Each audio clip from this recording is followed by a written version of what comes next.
আসসালামু আলাইকুম। আজকে আমি আপনাদের সাথে শেয়ার করব হচ্ছে ঘরোয়া স্টাইলে খুবই মজাদার চিংড়ি ভুনা।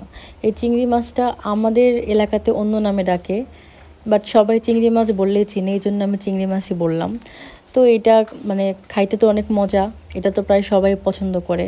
তো আজকে হঠাৎ করেই সকালবেলা বাজার থেকে এটা কিনে নিয়ে আসা হয়েছে। এটা যদিও টাটকা ছিল না, মানে ফ্রিজে রাখা ছিল। তো মাছ নিয়ে আসার পরে সুন্দরভাবে কেটে একদম ধুয়ে পরিষ্কার করে তারপর চিংড়ি রান্না করা হয়েছে। তো চলুন আজকে এই রেসিপিটাই আমি আপনাদের সাথে শেয়ার করি। তো আমি এখানে অনেকগুলা হচ্ছে পেঁয়াজ কুচি করে নিয়েছি, একদম ঝুড়ি ঝুড়ি করে কেটে।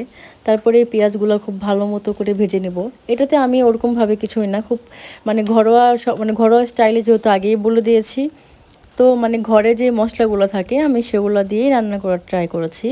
এখানে আমি খুব বেশি কিছু ইউজ করি নাই। আমি হচ্ছে পেঁয়াজ কুচি, আদা রসুন বাটা আর এমনিতে যা মশলা লাগে ঝাল লবণ এগুলোই আর কি। তো চিংড়ি মাছের এমনিতে আলাদা একটা হচ্ছে ফ্লেভার আছে, এখানে নতুন করে কোনো ফ্লেভার অ্যাড করার দরকার নেই বা অন্য কিছু দেওয়ার দরকার নেই। এটি এমনিতেই খাইতে ভালো লাগে, ওই জন্য সিম্পল এমনি ঝাল ঝাল লবণ দিয়ে রান্না করলেই আমার কাছে মনে হয় যে বেটার লাগে, আর একটু বাটা মশলা। তো আমি এখানে হচ্ছে পেঁয়াজগুলো খুব সুন্দর করে ব্রাউন কালার পর্যন্ত ভেজে নিয়েছি। এরপরে আমি এখানে পানি অ্যাড করলাম, মানে পেঁয়াজগুলো হচ্ছে সেদ্ধ করার জন্য আর কি।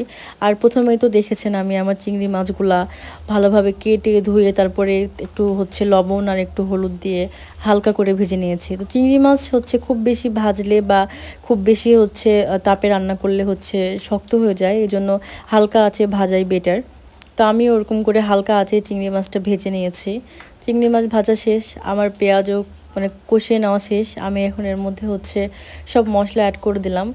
আমরা যেহেতু ঝাল একটু বেশি খাই তাই ঝালটা একটু বেশি অ্যাড করেছি, এই জন্য মানে কালারটা চেঞ্জ হয়ে গেছে, অনেক লাল লাল দেখা যাচ্ছে। এখানে পাকা টমেটো থাকলে টমেটো দিলেও ভালো লাগবে। এখন যেহেতু টমেটোর সময় না, এই জন্য টমেটো আমি দিই নাই, বাট টমেটো দিলে কেন জানি ভালো লাগে খাইতে। তো এখানে আমি চিংড়ি দিয়ে দিলাম, ঝোলও দিয়ে দিলাম একবারে। আর পেঁয়াজগুলো তো অলরেডি মানে ভাজা কমপ্লিট, আর বেশিক্ষণ লাগবে না, অল্প সময়ের মধ্যে আমার রান্না হয়ে যাবে। তো আমি রান্না শেষে একবারে হচ্ছে আমি আরেকটু হচ্ছে ঝোল দিয়ে দিলাম। আমি প্রথমে কিন্তু কষিয়ে নিয়েছি ওটা, দেন সেদ্ধ হয়ে গেছে যেহেতু চিংড়ি মাছ, আর হচ্ছে পেঁয়াজও একদম ভাজা ভাজা হয়ে গেছে, আমি একদম ঝোল দিয়ে দিলাম। এবারে ঝোলটাতে বলক আসলে আমার রান্না শেষ হয়ে যাবে। এই তো ঝোলটাতে অলরেডি বলক চলে আসছে, আমার রান্নাও প্রায় শেষ হয়ে গেছে। আর আমি সব তরকারি রান্না শেষে ধনিয়া গুঁড়া আর জিরে গুঁড়া দিলে তরকারি থেকে খুব সুন্দর একটা গন্ধ আসে। এজন্য আমি আমার প্রায় চেষ্টা করি সব রান্নার শেষে এই ধনিয়া গুঁড়া আর জিরা গুঁড়াটা দেওয়ার চেষ্টা করি। তো আমি আজকেও দিয়ে দিলাম। তরকারি একদম যখন রান্না কমপ্লিট তখন আমি জাস্ট উপরে এই গুঁড়াটা একদম হচ্ছে ছিটিয়ে দিয়ে দেবো, এটাতে খুব সুন্দর একটা স্মেল আসে আর খাইতেও অনেক বেশি মজা লাগে। তো আমার রান্না শেষ, এখন পরিবেশনের পালা। এই তো আমি পরিবেশন করতেছিলাম।